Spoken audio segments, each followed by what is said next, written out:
ॐ शुक्लाम्बरधरं विष्णुं शशिवर्णं चतुर्भुजं प्रसन्नवदनं ध्यायेत् सर्वविघ्नोपशान्तये सरस्वती नमस्तुभ्यं वरदे कामरूपिणी विद्यारम्भं करिष्यामि सिद्धिर्भवतु मे सदा गुरुर्ब्रह्मा गुरुर्विष्णु गुरुर्देवो महेश्वरः गुरुः साक्षात् परब्रह्म तस्मै श्रीगुरवे नमः.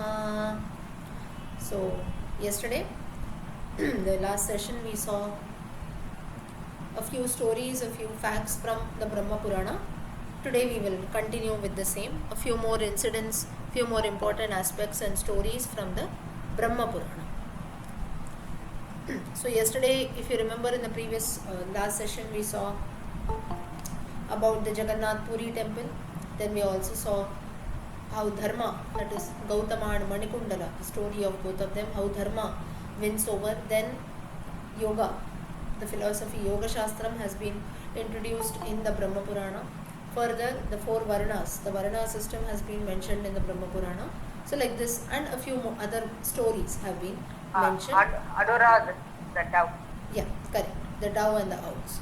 So like this, there were few stories that we saw yesterday. Today we will continue. Now next, we see that there was a king. Again, it's a story now. A king named Shurasena. Shurasena. He used to live in a city called Pratishtana. Now all these cities usually you find in the central part of India, in the state of Madhya Pradesh, or sometimes in the Himalayan regions. Though this king Shurasena, he ruled in the city, but unfortunately he did not have any sons. Now especially for kings not having sons is, they have to worry more because they'll not have a future to the kingdom. If they don't have a son, there'll be no heir to the, who will be the next king. So there is a state of confusion here. So the king was worried. So after a lot of efforts by seeking a lot of priests, scholars and other medical treatments and everything, whatever possible, Shurasena ended up doing, and finally a son was born to him.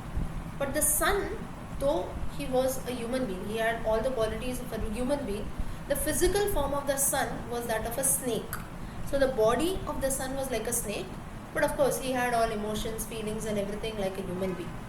So now the king and queen, they were like, you can say, finally a son is born, but still it turned out to be like that. So their sorrow had no end, but still they were at least happy for the reason that okay, at least a son has been born to us, though the son is in the form of a snake. But now if they expose the son outside in the kingdom, people will keep names, or they'll say, now what are you going to, how is the snake born, and are you going to bring up a snake, and so on.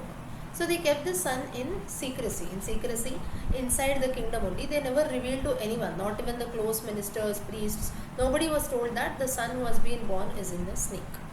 And when the prince started growing, he talked like a woman, so like a human being. So everything that the son did was like of a human being, but his bodily structure was that of a snake.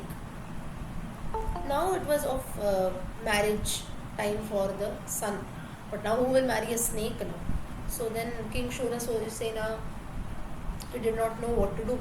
So then he goes and he calls out all his ministers. He tells that my son Nageshwara, he had named his son Nageshwara, Nagaha meaning snake. So meaning the lord of snakes, Nageshwara, another name for Lord Shiva. So then Shurasena the king, he called all his ministers and said that my son is of marriageable age now. All of you try to find out a proper bride for my son so that he can be married. So now the people, now if you tell someone that okay, you find a bride for my son or you find a groom for my daughter, immediately the opposite person will ask a question, what kind of a groom? Your voice is coming a bit low. It is okay, right, for everyone? Yes, ma'am. Purva, just check your network. So now if someone comes and tells that okay, I want a groom or a bride for my son or daughter, what we'll do is immediately we'll ask, okay, what kind of a bride do you want, or what has your son done, where do you want? So we ask a few other questions, right? So then the same thing, now the ministers also were confused, but then how can they ask the king that what kind of a bride do you want? So the king says that there is no one equal to him in bravery, beauty, in the heaven, earth, and all the three worlds. My son is the most great person, or the greatest person in all the three worlds. So keeping this in mind, you find out a groom. You find out a bride for my son. Now the king, he did not tell anyone that his son was actually a snake. He just told the qualities of his son, and he sent out all his ministers saying that now all of you go and please find out a bride for my son. So all the ministers set out, and it was said that there was a lot of ministers. So one of those ministers, they reported that there was a king in the eastern part of the country. The king was called Vijaya. This king Vijaya, he had 8 sons and 1 daughter. The daughter's name was Bhogavati. Bhogavati. She was very, very beautiful, and this minister felt that this princess Bhogavati will be a right match for our prince Nageshwara. So he went out to the king and told everything. But now, in those times, now there was a custom among the Kshatriyas. Now there are different types of marriage, right? One is the Gandharva system of marriage, one is court marriage, and so on. So in Kshatriyas, there is a tradition that not always the groom or the bride, they have to be present physically. Like you can even marry,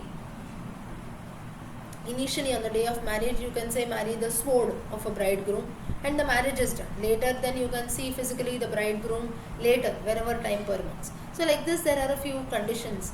So then the minister came in, and the minister told Vijaya that there were some reasons, the other king Vijaya. So there were some reasons why our prince Nageshwara has not come today. But then, as we know, as per Kshatriya tradition, I have brought the prince Nageshwara's sword with me. Your daughter Bhogavati can marry this sword, and later I will take her along with me to my kingdom, and then she can see the prince. The king agreed, and the marriage, everything was done. But now what happened is that now even the marriage has been done, but still the princess Bhogavati does not know that her husband is actually a snake. Now what to do? So at this time now, the Nageshwara's mother, that is a princess mother, King Shurasena's wife, she feels that I have to do something. I have to tell my daughter-in-law that her husband, that my son is a snake. Otherwise they cannot lead a good married life.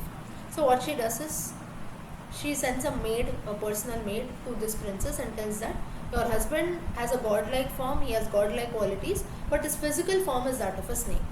So she just informs the princess after the marriage is done. But this Bhogavati was good enough, saying that she feels happy, in fact, and she considers herself to be fortunate, thinking that she has married a snake.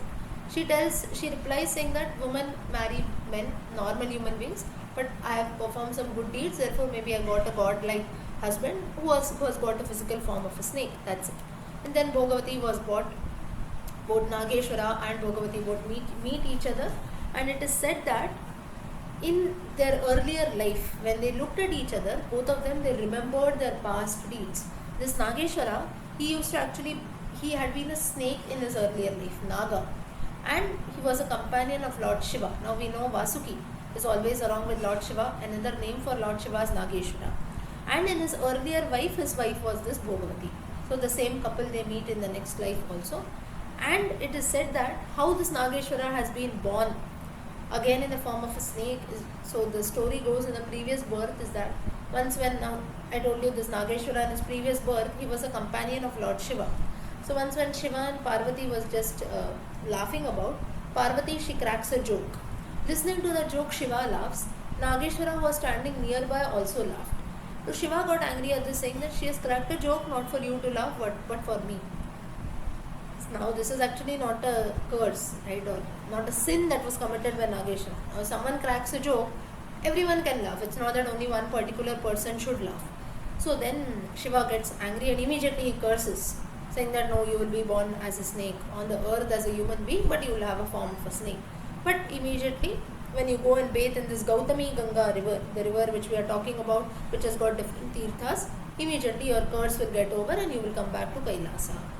Nageshwara, he remembers all these incidents, he tells them to his wife Bhogavati, and both of them, they go and they bathe in the sacred Gautami Ganga river.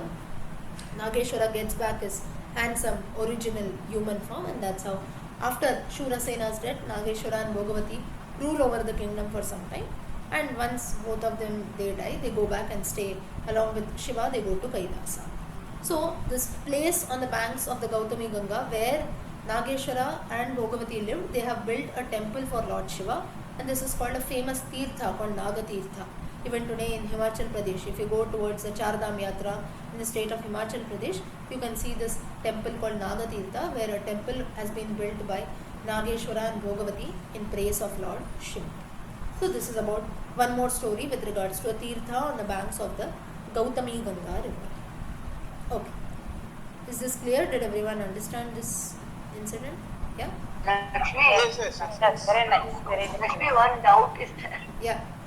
I couldn't really make out that Prince was having human form and snake form also partly. No. He had all human characteristics, but physical form was of a snake. That's it.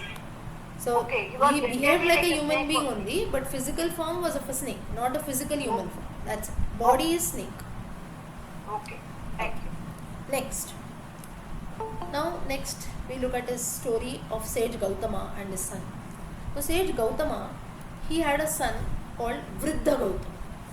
Now this Vriddha Gautama, he was also a sage, but he was very ugly to look at, not very pleasing to look at. And since the time he was born, he had no nose. Now usually these Puranic stories are sometimes like this. You can consider it to be a bit humorous. So not normal, like something, okay, a man comes. Like usually now whenever some stories are told, it will be like very general stories, right? Where there was a king, there was a queen, they ruled over something, some danger comes, a king fights, his kingdom is saved, and so on, the end. But Puranic stories, each story will have a speciality of its own. Like we cannot, till the end of the story, you cannot make out the climax at all. Whereas now usually what happens is that in other cases, say for example, we go and watch a movie. The movies are sometimes like any romantic movie or love story movies, any movie you take or some family story. We know, okay, in the middle they'll show an introduction, in between there will be some kind of tragedy in the family, then the main part comes in and finally climax, okay, everyone is going to be a happy ending. So this is like roughly if you see say half of the picture, we can at least roughly make out how the picture will end, right? And then the way we think, if the picture does not end that way, if it has a completely different climax, then we give very good comments saying that wow, this such a climax was unimaginable. I thought of something, it ended something else.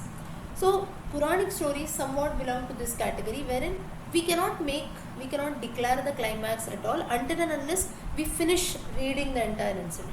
So these are a few specialities of Puranic stories. So coming back, Gautama, there was a sage Gautama, he had a son Vriddha Gautama. He was very ugly to look at, plus he did not have a nose. And he used to feel very bad because all the other children used to tease him. He was not normal like other people. So wherever he went, he used to feel very awkward. But he knew he worshipped God Agni, the Lord of Fire, Agni Deva. And he knew a few mantras also in praise of Agni Deva. And when he grew a bit older, he traveled all over the world to different places he went about.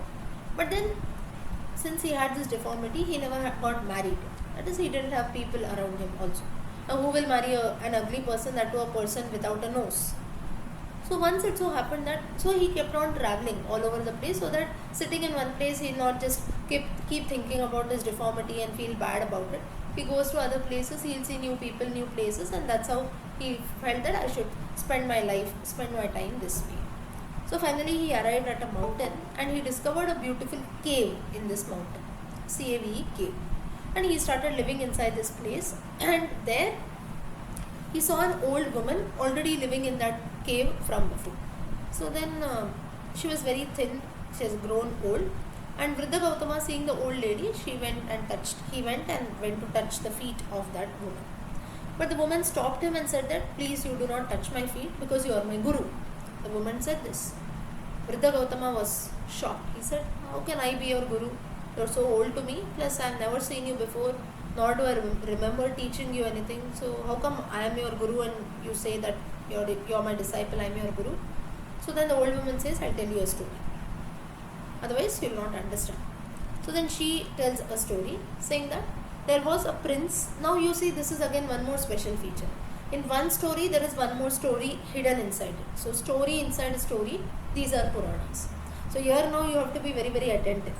Or at least if you are not attentive now, you may have to listen to the recordings again. Because many times when such stories inside stories come in, we tend to forget the original story. Okay, what is the original context? We tend to forget.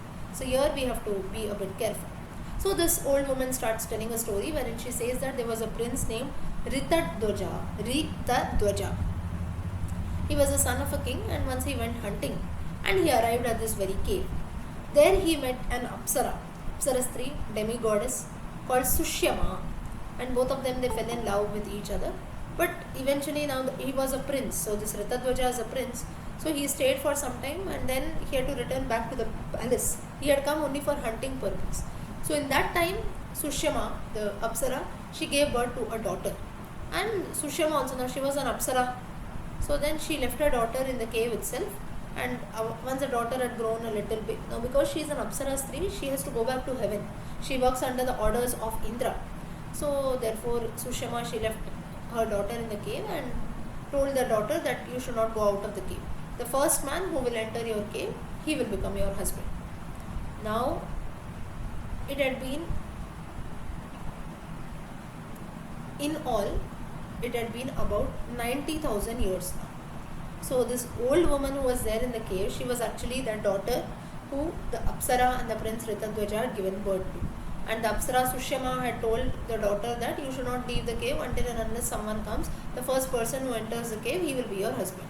So then this old lady says that for 10,000 years now I am waiting for you, and finally you have come now. 90,000 years.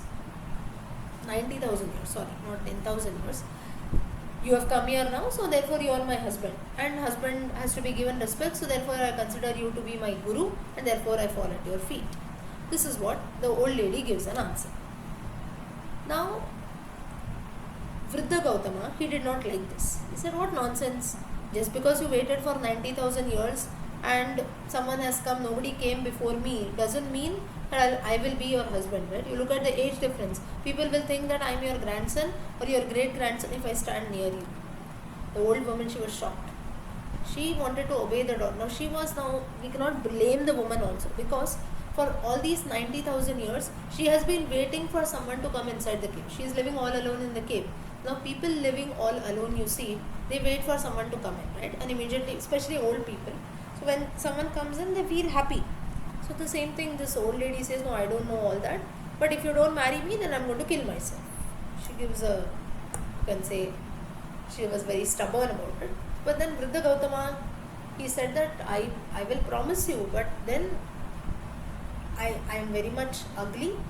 But if I'm ugly, I don't have a nose and so on. So people will also tease you if you marry me. And anyways, I'm not getting married because of this reason. So now, if I'll try my best. If I become handsome and learned, I will marry you. So that's what he says. Let me learn more, and eventually in the course of time, if I become handsome also, I will come and marry you. You have already waited for 90,000 years. Wait for a few years more. Now here the lady said that I have pleased Goddess Saraswati. Through my tapasya, she says, she will make you learn it. And I have also prayed to Lord Varuna Bhagwan, the god of water, and he will make you handsome. So you don't have to worry about both the things of your learning as well as young. Now Vriddha Gautama was happy. He said okay. So he became handsome and learned, and he married this old woman, and both of them, they used to live in this cave. Now many sages, it was in the middle of a forest, so many sages used to come there, and now the sages and the people who used to come there, but they used to laugh because Vriddha Gautama has now become young and he had a very good form, he had become handsome, but this old lady remained old only. So then people used to laugh at this couple, thinking, what is this? She looks like her grandson, great grandson, they have married each other. So they used to come and ask the old woman that with whom are you staying and so on. So they used to always do a lot of taunting, that is done. So now the couple felt very bad. They said that though we are happy with each other, this is not how we should live together. So finally they met sage Agastya. And Agastya told them to go and bathe in this river Gautami Ganga again. And it said that the river is so sacred that one's desires, if you desire something from the bottom of your heart, you will surely get it. The couple did this, they prayed to Vishnu and Lord Shiva. And it is said that the old woman, she became young, pretty and beautiful. And the place where such wonderful things have happened, that has been named as Vriddha Sangama. Vriddha Sangama. Vriddha Sangama, the meeting of the old lady transformed into a young lady, and the meeting with Vriddha Gautama. So this Tirtha on the banks of the Gautami Ganga has been named as Vriddha Sangama. So another story with regards to this great river Gautami Ganga. So mainly again different stories are revolving around this place of Gautami Ganga, and one more Tirtha that has come in this place called Vriddha Sangama. Okay, next. So now what you see here is that many times it will not be like something very great. Now in this story, if you see, if you tell this to a child also, many people will consider the story to be somewhat a boring story. Like nothing much out of it. Okay, someone comes and meets a old lady, a man comes. So not, I'll not say boring, but not very thrilling also. But just why such stories are included in the Puranas, the reason is because it tries to show this importance of that place Gautami Ganga.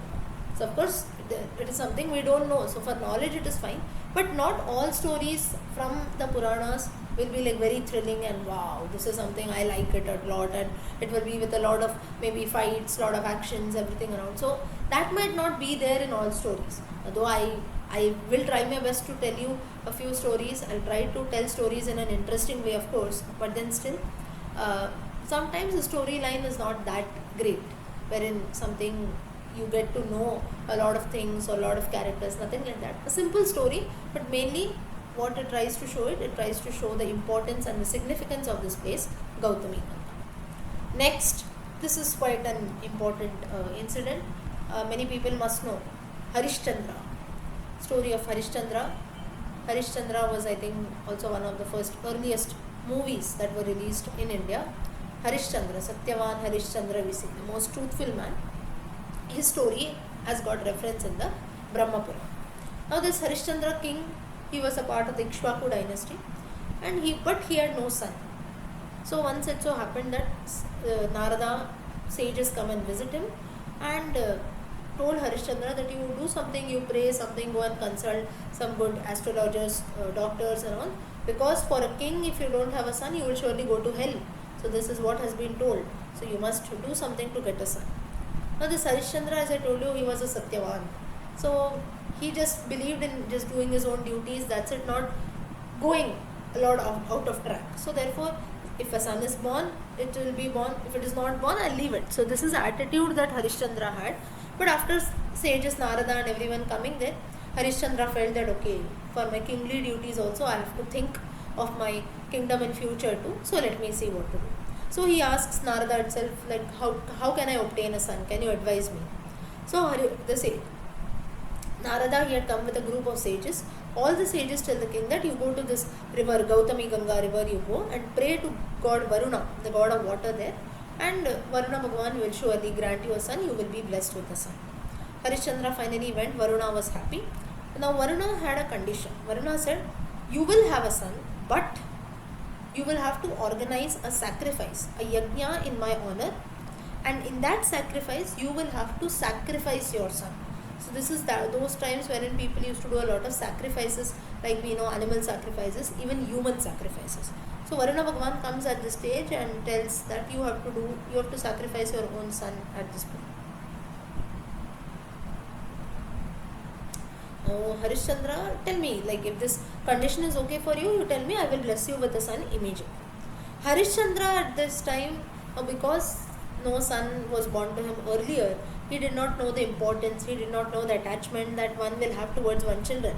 So at this time it's okay, anyway I need a son only for future administration part of the kingdom. So he does not think a lot about this. Immediately he says, yes, all conditions are fine, I just need a son.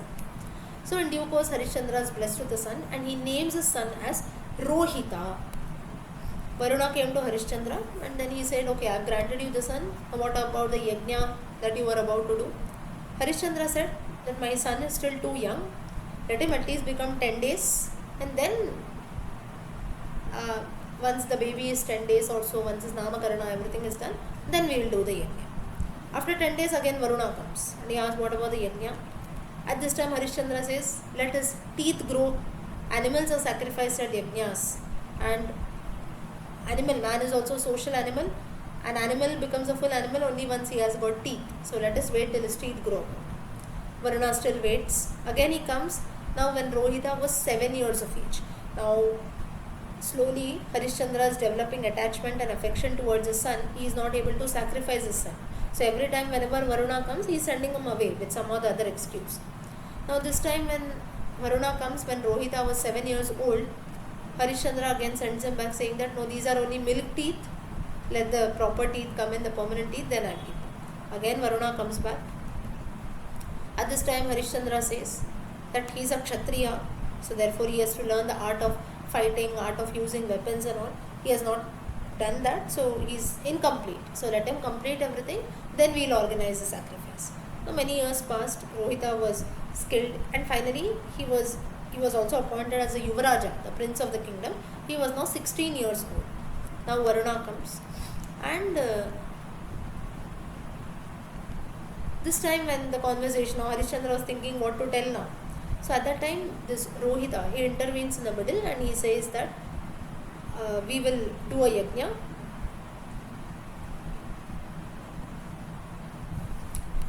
So here now Rohita was smart enough. What he does is that he tells his father that before we do this yajna that Varuna tells us, I have resolved that I will do a yajna in praise of Vishnu.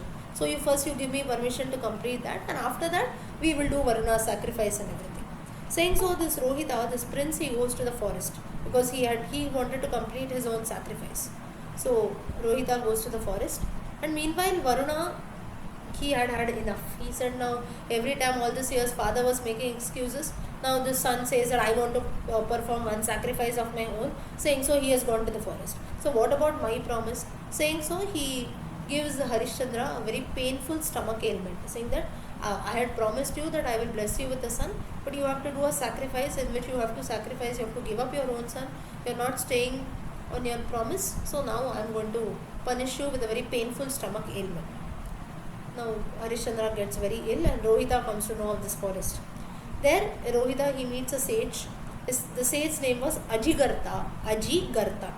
Now the sage was very poor, and Rohita says that will you sell me one of your sons? This boy is needed for a sacrifice. So can you do that? Now the sage was in a very helpless condition. He needed money very badly, so he did not think about anything. He said that yes, I will sell you my middle son. So then his name is Shunakshepa. Now what will be the price? Price will be 1000 cows, 1000 golden coins, lot of wealth, and 1000 pieces of cloth. So the sage was very smart enough. He gave a very good offer to Rohita. Now Rohita was a prince, he had everything. Immediately he paid the cows, golden coins, clothes, wealth, everything. He took the boy. And then he goes and tells his father Harishchandra that now this Rohita is also smart. Now Rohita was a son wherein he cannot tell that okay, you are. Now Rohita did not know that Harishchandra had promised him to give in a sacrifice. He just knew that his father had promised to give a boy. So therefore he went and asked the sage for the boy. So he bought this boy, the sage's son Shunakshepa, for the sacrifice. Harishchandra stops Rohita, saying that no, I told you he was a Satyavan, he knew Dharma. He said that we cannot kill a Brahmin son. A sage's son cannot be offered for sacrifice. You go and please return the son back to the sage. Now just then a divine voice was heard from heaven saying that there is no need for anyone to die. All of you take this Shunakshepa to the banks of the Gautami Ganga river. You perform the yajna to Varuna there. Gautami Ganga, it is such a sacred river that no human sacrifices or no animal sacrifices are needed. And this is what Harishchandra did.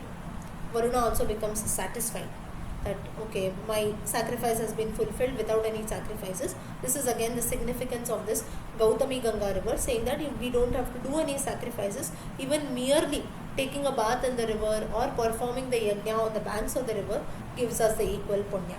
And later now what happens to Shunakshepa is, this Shunakshepa, in the later stories it comes that he was adopted by sage Vishwamitra as his son. So this is one reference. So of course now with regards to Harishchandra, we have lot of stories with Harishchandra, but this incident has been mentioned in the Brahmapura.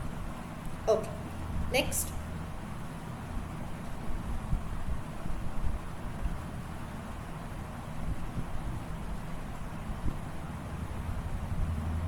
Okay.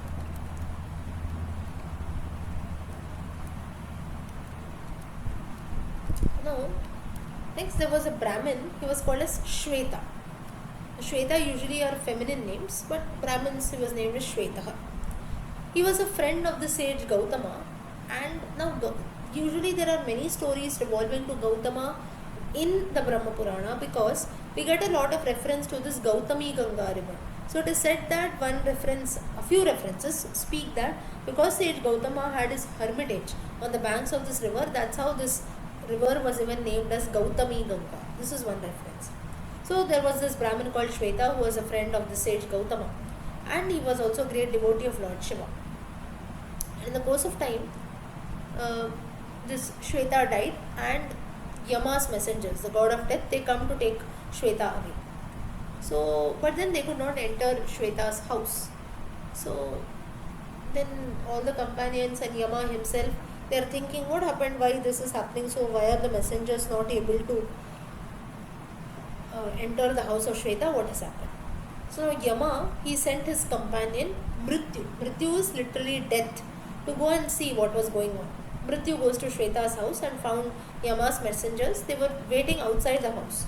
So they tell him that we are not able to enter the house because Lord Shiva himself is guarding, he is protecting this Shweta's body, this Brahmin Shweta's body. So one of Shiva's companions says that one of the companions who had come with Lord Shiva, they come and ask these messengers of Yama, saying that what are you doing here? What do you want? So they say that his time on earth is up, we have come to take his life away. So, and saying so, this Mrityu who had come, he puts a noose, the thick rope around the neck of Shweta. But then Shiva's companion, they immediately struck Mrityu with a rod and they killed him. Now when this news reached Yama, the god of death, he was furious. And with all his companions and everything, he comes back, he attacks Shweta's house. Now, along with Shweta, along with Lord Shiva, Lord Ganesha, Kartikeya, Nandi, all of Shiva's companions also had come, and a battle started between Lord Yama and his servants, his companions, and between Shiva and his companions. And it is said that things got so severe that Lord Kartikeya ended up killing Yama only. Now here all this problem actually created a very difficult situation later because Yama was not wrong, and this was a fight wherein the fight was being done for wrong purpose. Yama was just doing his duty. God of death, once a person's time on earth is over, the god of death will come, snatch his life away and should take him with him. But in spite of that, Shiva was coming and he was ruling over Shweta's body, so it was not the mistake of Yama at all.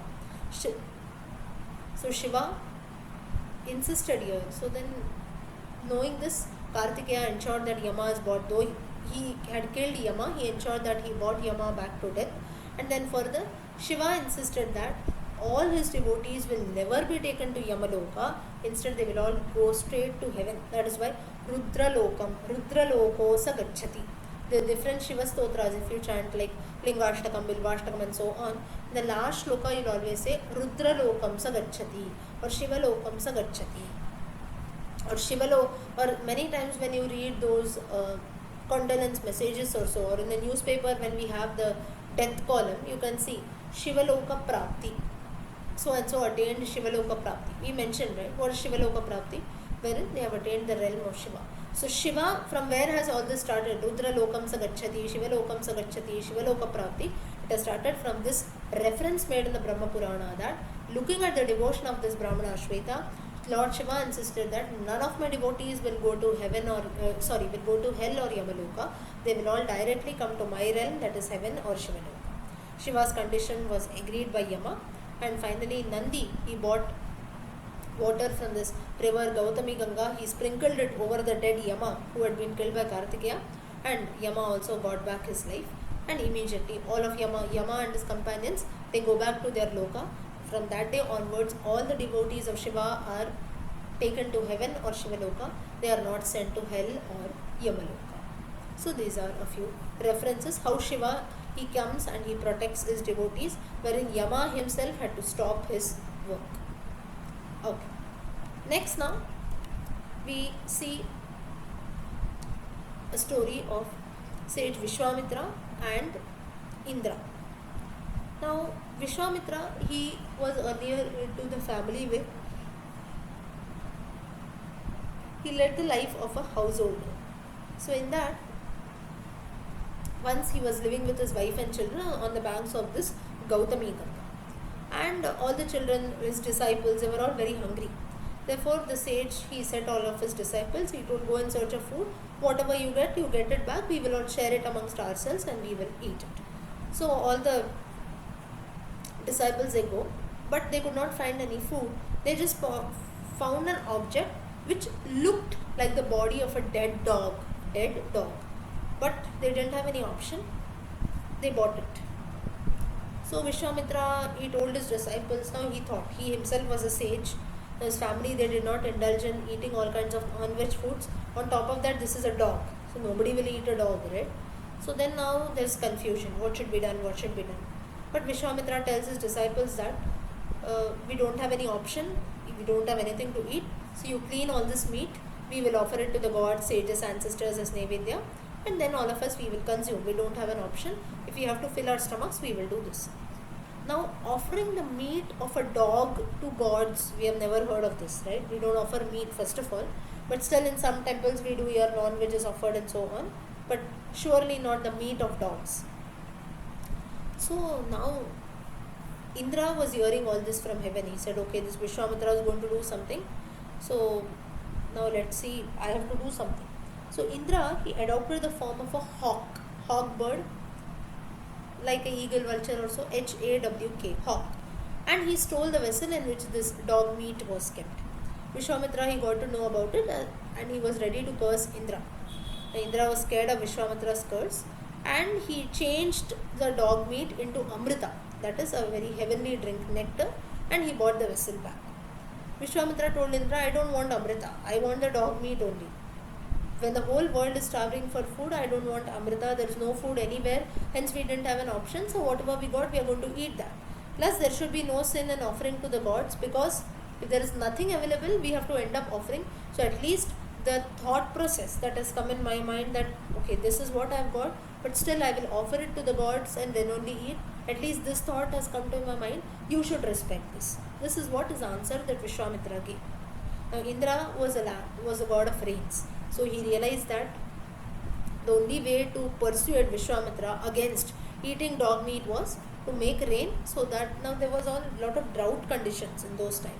Now today we live very peacefully, we can say, whereas in earlier times, now not during the Brahma Purana times, even like about 200-300 years back too, even maybe the last century, you can see, now this century we had a pandemic, and we know how the world shut down, but still this is not the first pandemic, right? We see so many disasters coming in, like we have some kind of fevers coming in, or plague like situations, drought, famine. So frequently such disasters used to come in olden times, and people as well as the country did not have the proper resources to overcome everything. So therefore the troubles and the problems used to be more. But today, if so and so country is starving, immediately we have some resources, we ourselves can take care, the country does something, or we can ask some foreign country to help us, right? Whereas in olden times it was not that easy to do such things. Therefore the problems and troubles used to always be long lasting. So Indra realized this. Indra was the god of rains. Immediately he pours rains, grains, all kinds of food materials start growing, and now Vishwamitra and his disciples decide that, okay, now food will grow, so for now we will consume this Amrita, that is nectar, which has been converted by Indra. The dog meat has been converted into Amrita, so let us eat this. And the place where all this incident has happened is known as Vishwamitra Tirtha. On the banks of the Gautami Ganga, if you go, you can see this Vishwamitra Tirtha. So how Vishwamitra actually persuaded Indra to cause rains to fall in that place and ensure that the world does not starve, that is this incident. Okay, next we see.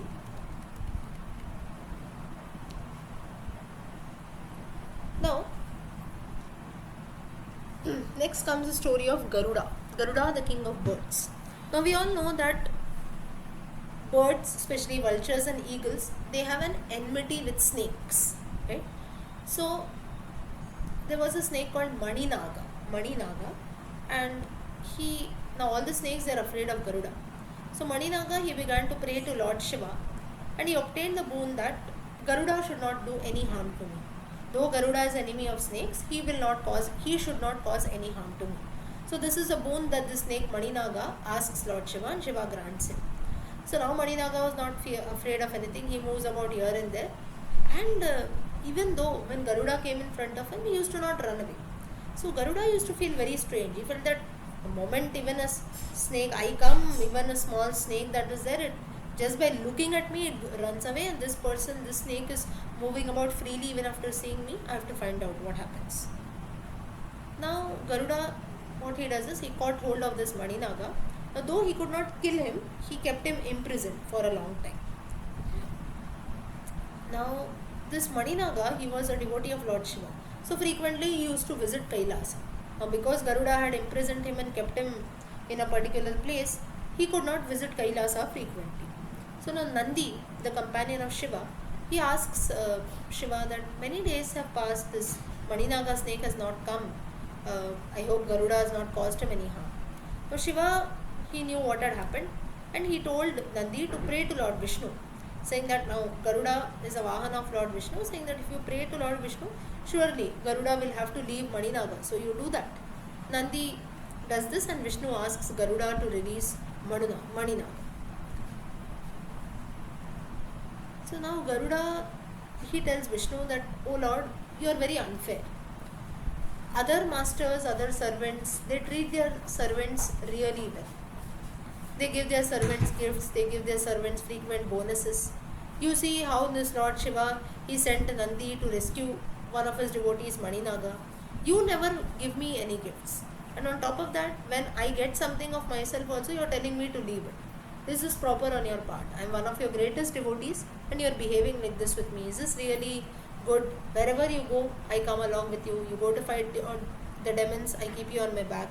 And many times even in different wars, I show you my valor and everything. But in spite of all this, always you are not doing anything for me. Still, I am serving you. So don't you think that this was always there in my mind for so many days? I did not tell you, but today I feel like telling. So surely you must think over this. Garuda tells. Vishnu smiles, and he felt that Garuda, you are right. But only you have become so thin, you have got so much of power in you. But I see that bearing my weight for all these years, you have grown old. I know that you can defeat your demons and everything, you have got lot of strength, everything you say. So now I am going to do one thing, I am just going to place my little finger on top of you. You see, if you can hold that. Garuda started laughing, saying that I think Vishnu has also gone mad now, talking anything. He says, yes, please place your little finger on my back. Vishnu places the little finger on the back of Garuda, and Garuda could not bear it at all. And at this time, Garuda comes crushing to the ground. His ego also comes crushing. His ahankara comes crushing. Garuda realizes his mistake. Now here, what is the significant meaning is, all the strength that had been given to Garuda as a servant to carry the Lord himself was given by the Lord only. But Garuda forgets this at this minute, saying that I am the Lord of the birds, I am the Lord of the snakes also, I am an enemy of the snakes, I can kill snakes, I carry the Lord of the three worlds on my back. But he forgets that the Lord of the three worlds only has given this strength to him. So he forgets all this and he becomes very egoistic. So Vishnu tries to show Garuda that Vishnu does not tell directly that I have only given you the strength. By this example, just by putting his little finger on top of Garuda, he shows that only if I give you strength, you will be capable of lifting me. Otherwise, you cannot even bear my little finger. Now Garuda realizes his mistake and asks for forgiveness. Now Vishnu, he asked Nandi to take Garuda to Lord Shiva. And Shiva, now Garuda had grown very thin. So then Shiva asked Garuda to bathe in this Gautami Ganga river that flows near Kailasa, I told you, in the north part. And immediately after bathing in the Gautami Ganga river, Garuda's form was back. He looked a very strong bird. His appearance was very nice. Garuda did this.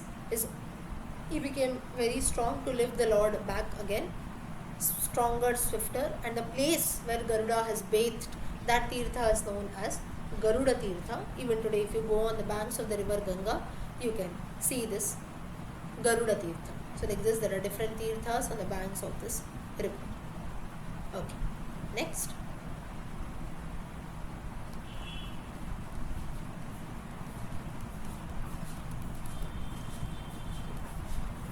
Now there was a mountain called Brahmagiri, and there a hunter used to live who was very very cruel. He used to kill birds, animals, but not only birds and animals, even Brahmins, sages. So anyone who come in his way, he used to kill them. So once like that, he goes on a hunt, and it was night time. So he lost his way. He climbed up a tree and he told that, okay, let me spend the night in the forest. Tomorrow I will decide. But his mind was going to his home. He was not away from his home at all. So he kept remembering about his wife, children, and so on. Now, for many years, a D-O-V, dove bird and a family, it had been living happily on this tree. Now, both the males and female birds, they had gone to look for food. Now, in the case of birds, we know that the little ones are kept in the nest. Usually, the female bird is kept for taking care of the little ones. But in this case, and the male bird goes. But in this case, both the male and female birds go in search of food, and the little ones are kept in the nest. Now, the male bird comes back, but the female bird had not yet come. Both had gone in two different directions. And now it was said that this female bird, it had been captured by this cruel hunter and was now inside a cage. The male bird did not know this, and he kept on mourning for his wife. Now the words of mourning, they were heard by the female dove which was inside the cage. Now this male bird, it did not know that the hunter had kept the female bird in the cage on the same tree. The hunter was also living on the same tree as the birds. So in night time, it discovers, the male bird comes to know that the female bird is also near me only. Because it had been mourning, it had been crying, immediately the male bird finds out, and then it tells that the hunter is sleeping now, I will try to free you. So the female bird immediately replies, no. She tells that, how living beings we live, all living beings, we are all dependent on each other. So we should not blame even the hunter here. The hunter, he has collected me because I am like food. Only if he takes me home, he can fetch for his family. So he in his outlook is not bad at all. So therefore it is okay, even if he has caught me, I am ready to offer my own body for him. So this was what the female bird tells. The words of this female bird make a lot of significance. We human beings also cannot think in this way.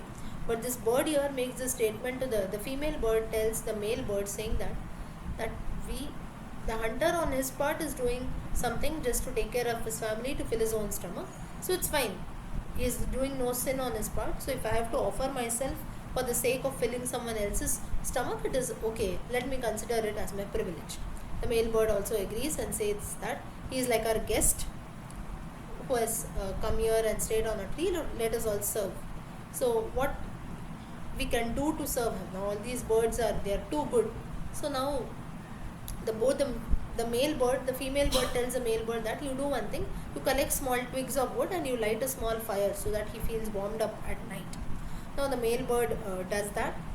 Now the female bird said that, free myself so that I will also jump in this fire, and my roasted flesh, that will serve as food for this hunter. Saying so, the male bird said, no, you should never do this. When I am there, I myself, it is my right to serve the guest first, you stay inside. Saying so, the male bird, he jumped himself into the fire. The hunter heard the entire conversation. The birds thought that the hunter was sleeping, but the hunters had heard this entire conversation and he was shocked. And he felt that, how can the birds, now birds we consider them to be demeaning creatures. Now you can consider this to be even like a fairy tale or a fiction story. But yesterday I told you the time period wherein even birds could speak, right? The species were different. So just because we cannot find such birds today doesn't mean that such species of birds never existed. This can be one reference. Secondly, a bit symbolical also. not all the people around us are bad. We look at people with this mentality saying that everyone is bad, but people whom we think are bad or we think bad about them, they end up thinking or they end up doing a lot of good things for us. Like these birds here, though the hunter had caused a lot of trouble to them, they ensured that they did not cause any harm to the hunter. So the hunter also comes down from the tree, and now a female bird looking at the hunter says, "Please free me from this cage so that I will also jump into this fire and you can have good food, you can consume both of us birds." Now a special Vimana and the bird also jumped into the fire. Looking at this, the gods themselves were praised, and a special Vimana was sent from heaven to take both birds straight to heaven. And the cruel hunter was so impressed, and he remembered all his past deeds and tells that, in fact, I am the one who is cruel. You are all blessed. Though you are born as birds, you have got us direct heaven. I, even being born as a human being, have committed just sins all my life. So now you only please guide me that what should I do further so that all my sins will go away.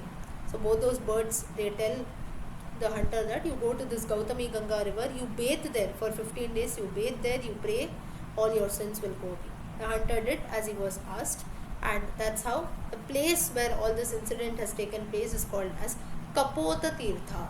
Kapotaha in Sanskrit means pigeon or a dove. Kapota Tirtha, wherein creatures like doves also taught a human being how to take up moksha, how to give up on his sins, how to be on the right path.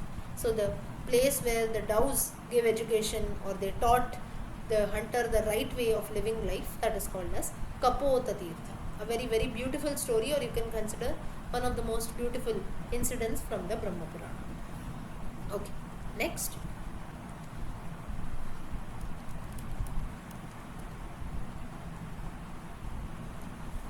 Now, a little story we have to look at how Ganga river was brought to earth. Now, we know that when Ganga was being brought to earth, she was flowing with a very, you can say, at a very high speed, that the entire earth will be washed away. That's how we know that Shiva held her in his jeta. In his jeta, Shiva had held, and then some part of the river Ganga was brought down to earth by Bhagiratha. That's how the river has got the name Bhagiratha. And the remaining part was brought by the sage Gautama.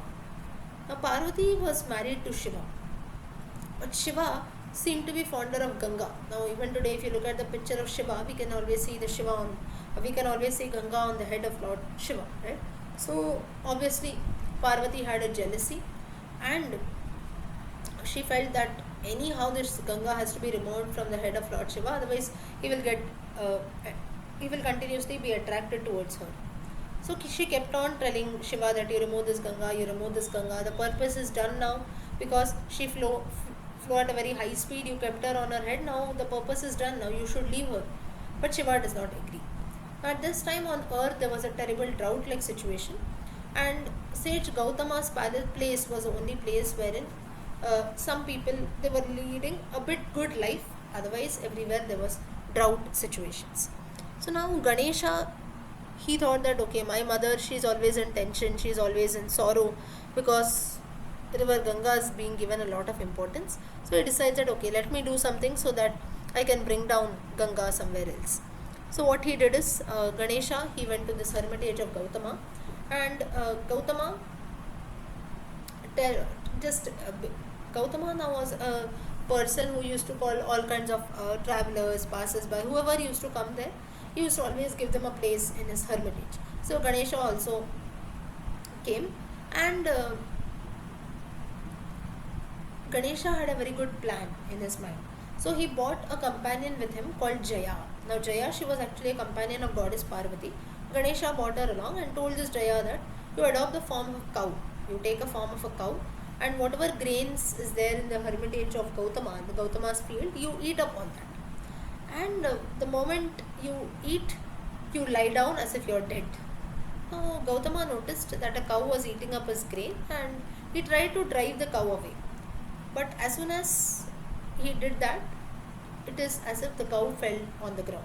So now to drive the cow away, he just picked up a small blade of grass and tried to drive the cow away.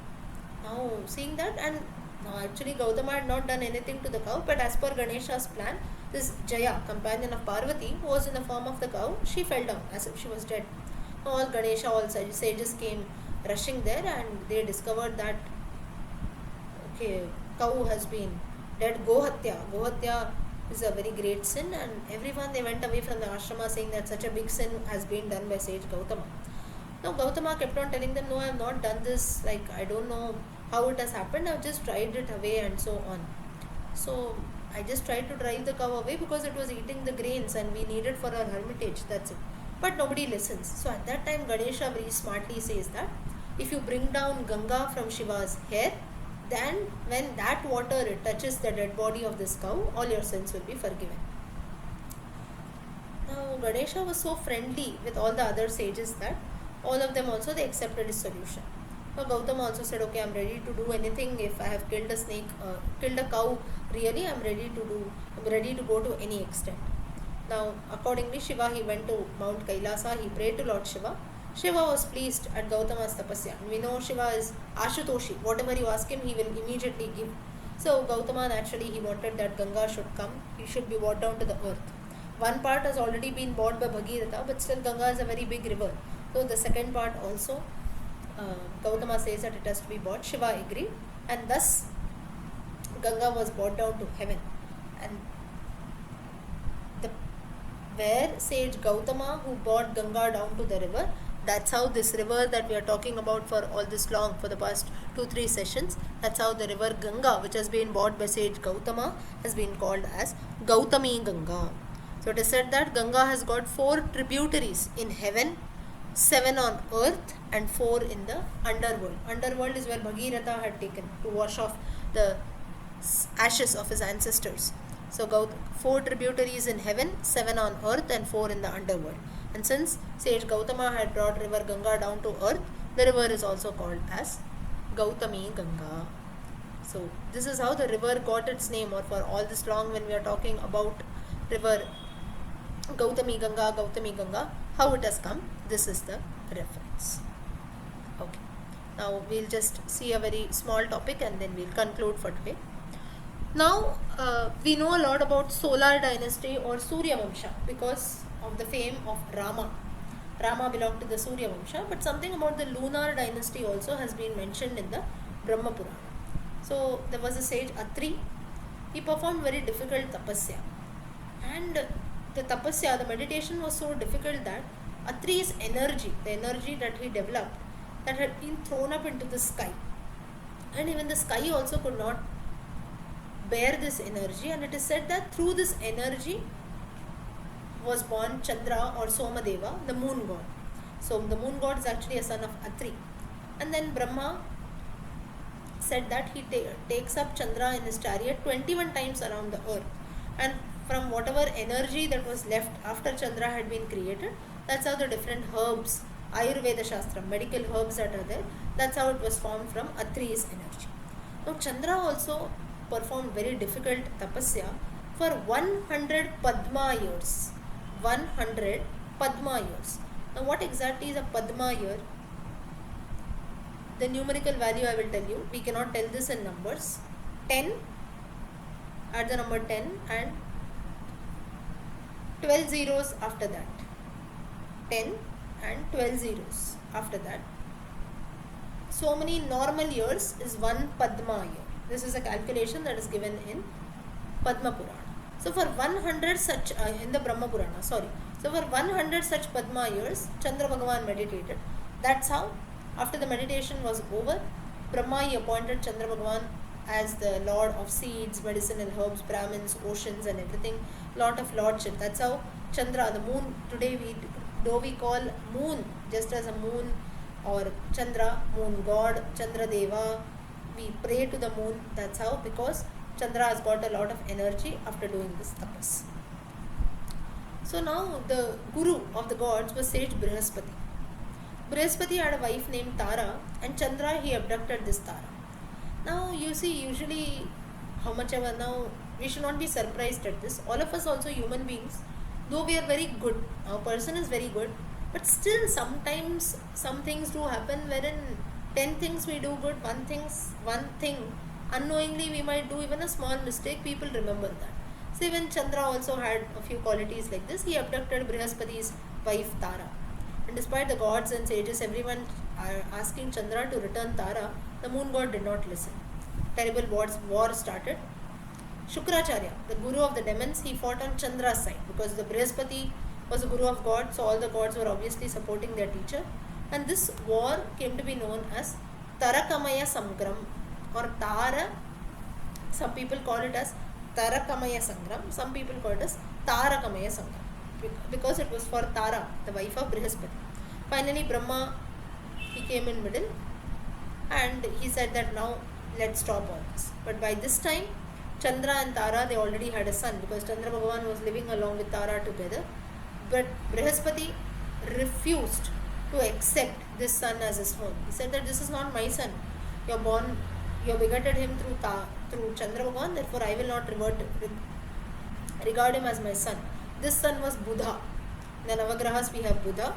Buddha married Ila and they had a son Pururava. And now all these sons that are there, Chandra, Tara, Chandra, Buddha, Pururava, they all belong to the lunar dynasty. That's how the lunar dynasty or the Soma Vamsha of the Pandavas has started. So why this story has been included in the Brahma Purana is from where does this Chandra Vamsham start? We have to know it starts with Chandra, but through the wife of Brihaspati, Tara, next was Buddha and then Pururava and so on. The lunar dynasty starts. It describes Brahma Purana, still it gives a detailed description of several kings belonging to the lunar dynasty.